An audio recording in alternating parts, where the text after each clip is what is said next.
As someone who hasn't played the first Insurgency, I'm enjoying my time with Sandstorm. Oh, that's an enemy. I know.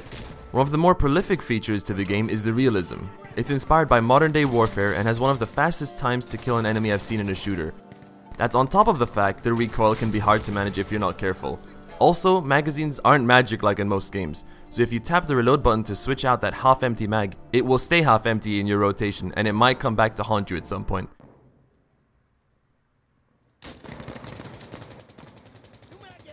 You also have the option to do a faster reload by double tapping the reload button, which will also dispose of your current mag entirely. All of that stuff makes combat feel really brutal. Watch out! Oh, you blocked my smoke grenade. There's a bomber! A C4 bomber! Kill him! Oh my god. Aside from gameplay mechanics, aesthetically the game is intense. Occasionally bodies will be dismembered and can even be riddled with bullets and pushed around long after they've died.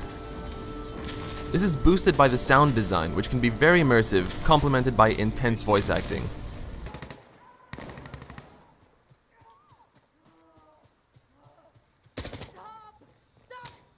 Aesthetically, the game looks pretty amazing. The environment and effects really put you in the world, although it could still use a bit of optimization. Thunderstorm? Oh, there he is. You see him on the right. Oh my god. He lit that place up. Love that place. The game is also a bit buggy at times, but it's never been anything game-breaking, just really funny. Oh my god, I've got such skinny arms, and I'm a fucking ghost. What is... Oh. Back to character models though, it's a nice detail that you can customize your player model a bit. You get to choose between quite a few face presets, although female faces are only a fraction of the male ones, then change the hair, outfits, etc. You earn all this stuff by just playing the game. Every few matches might drop you a free customization item as well as a bit of in-game money to spend on something specific that you may want. So far there aren't any microtransactions, although I wouldn't be surprised if it came in the future in order to financially support the devs for any free content they might release. It's better than having paid maps that'll separate the community. Speaking of community, so far it's been relatively friendly and quite talkative. Okay guys, rush B. Although that'll most likely change as the game grows its player base. Okay guys, so this time we're gonna try something a little bit different. Rush B and don't stop. I really do like the voice communication effect they put over your microphone. It's a nice detail that further enhances your immersion. There's also a separate button for proximity and walkie-talkie voice chat.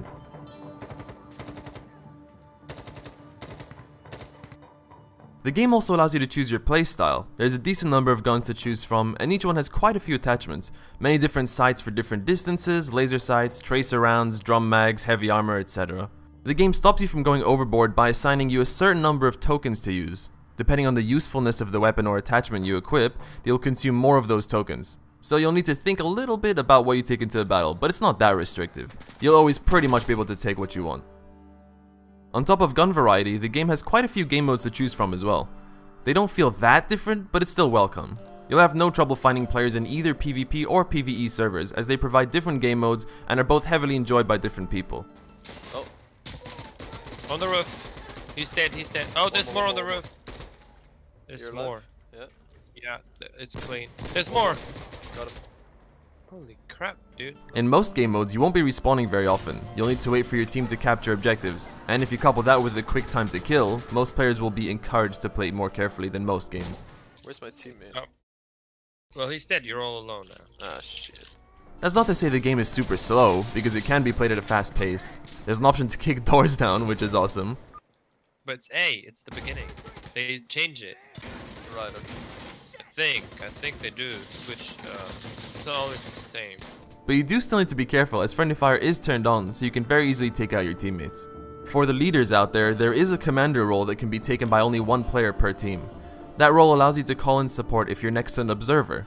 The commander can then call in airstrikes or mortar smoke, stuff like that, onto certain locations using their binoculars.